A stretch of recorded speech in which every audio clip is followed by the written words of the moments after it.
अंगद। सिंधु तरियो उनको बनरा तुम पे धनुरेख गई न तरी। बांधोई बांधत सोना बनियो उन बारिधि बांध के बाट करी।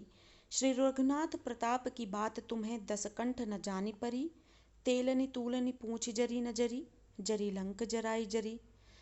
जैसा कि इस अंश का जो शीर्षक है वो है अंगद, और अंगद को सभी जानते हैं। रामायण के मुख्य पात्रों में से एक पात्र, और बहुत सारे पात्र हैं रामायण में, लेकिन अंगद से भी सभी परिचित हैं। और यहाँ पर अंगद द्वारा यहाँ पर श्री राम जी के प्रताप का वर्णन प्रस्तुत किया गया है, जहाँ पर वो उलाहना देते हुए रावण को ये समझाने का प्रयास करते हैं कि क्या तुम्हें अभी तक उनके प्रताप की जानकारी नहीं हुई है। तो इस तरीके से अंगद द्वारा यहाँ पर श्री राम के प्रताप का वर्णन हमें देखने को मिलेगा। और ये रामचंद्र चंद्रिका के लंका कांड से लिया गया अंश है। सिंधु तरियो उनको बनरा। सिंधु, सिंधु को तैर कर, सिंधु तैर कर, उनको उनके, वनरा यानी वानर, यानी हनुमान जी के लिए बोला जा रहा है। तुम पे धनुरेख गई न तरी। तुम पे से, तुमसे, धनुरेख धनुष की रेखा, गई न तरी पार नहीं की गई। अब यहाँ पर अंगद रावण को ये बताते हैं कि सिंधु को तैर कर उनके, उनके यानी राम के, वानर यानी हनुमान ने सिंधु को तैर कर सीता मैया को बचाने का प्रयास किया। और तुमसे तो, तुमसे तो लक्ष्मण जी द्वारा खींची गई धनुष की जो रेखा थी सीता मैया की सुरक्षा में, वो भी ना पार की गई। तुम पे धनुरेख गई न तरी।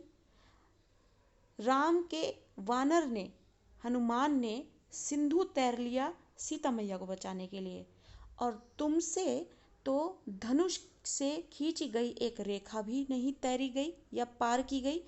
अब यहाँ पर ये काव्य कविता लिखने के तौर तरीकों को ध्यान में रखते हुए तरी यानी तैरना इसका अर्थ होता है, लेकिन यहाँ पर पार करना जो है इसका अर्थ लिया जाएगा, इसी के लिए तरी लिखा गया है प्रभावशाली बनाने के लिए काव्यांश को।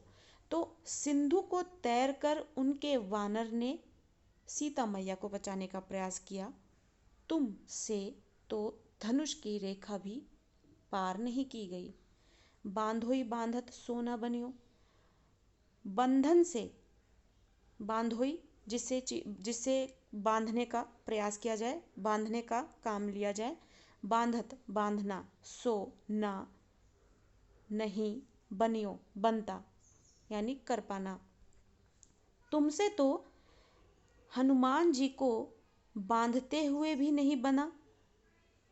उन वारदी बांध के बाट करी, और वहाँ उनकी सेना ने, उनकी से अर्थ यहाँ पर है राम से, तो उनकी सेना ने वारिधि यानी समुद्र बांध के, बांध कर, बाट राह करी बनाई।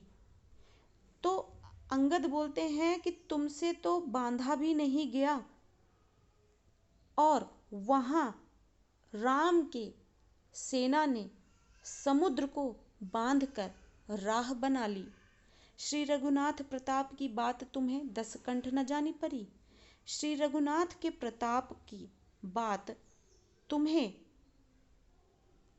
दस कंठ क्या अभी तक नहीं जान पड़ी, जान परी मतलब समझ में आई। तेलनी तूलनी पूंछ जरी न जरी। तेल में डूबी हुई पूंछ जरी न जरी भी नहीं जली। जरी लंक जराई जरी, और जरी भी तो पूरी लंका को जला डाली।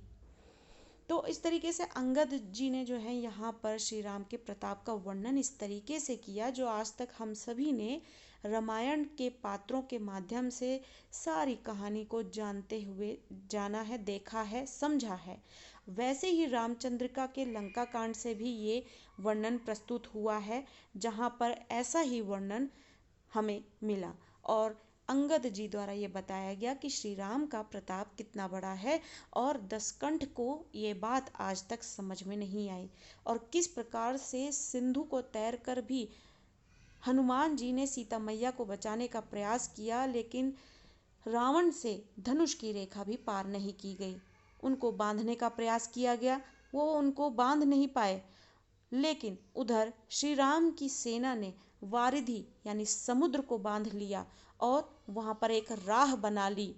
श्री रघुनाथ के प्रताप को अगर तुम अभी भी दसकंठ जो है समझ नहीं पाए, इतना सब कुछ हो जाने के बावजूद भी, जबकि तेलनी तूलनी पूंछ जरी न जरी, तेल में डूबी हुई पूंछ को भी वो जला ना सके, जो कि इतनी उसमें ज्वलन क्षमता होती है कि तेल जो है ज्वाला को प्राप्त करते ही तुरंत ज्वलित हो जाती है, प्रज्वलित हो जाती है।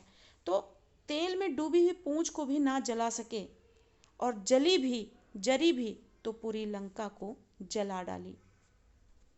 तो ये सब जो है वो श्री राम का प्रताप ही है, जिसे बताने का प्रयास अंगद जी कर रहे हैं। यहाँ पर एक बार फिर से पंक्तियों को दोहरा लेते हैं। सिंधु को तैर कर उनके वानरों ने सीता मैया को बचाने का प्रयास किया, तुमसे धनुष की रेखा भी नहीं पार की गई। बांधोई से बांधा भी नहीं जा पाया उन्हें, ना बनियो, बनियो यानी बन पड़ना एक कहने का तरीका होता है आम बोलचाल की भाषा में। तो बन पड़ना मतलब वो काम नहीं किया जा पाना। तो बांधोई से बांध भी नहीं पाए और वहां उनकी सेना ने, श्री राम की सेना ने वारिधि बांधकर, समुद्र बांधकर बाट भी बना ली। श्री रघुनाथ के प्रताप की बात तुम्हें दसकंठ रावण न जान पड़ी, अभी तक नहीं जान पड़ी, समझ नहीं आई। तेल में डूबी हुई पूंछ भी न जला सके और जली भी तो पूरी लंका जला डाली।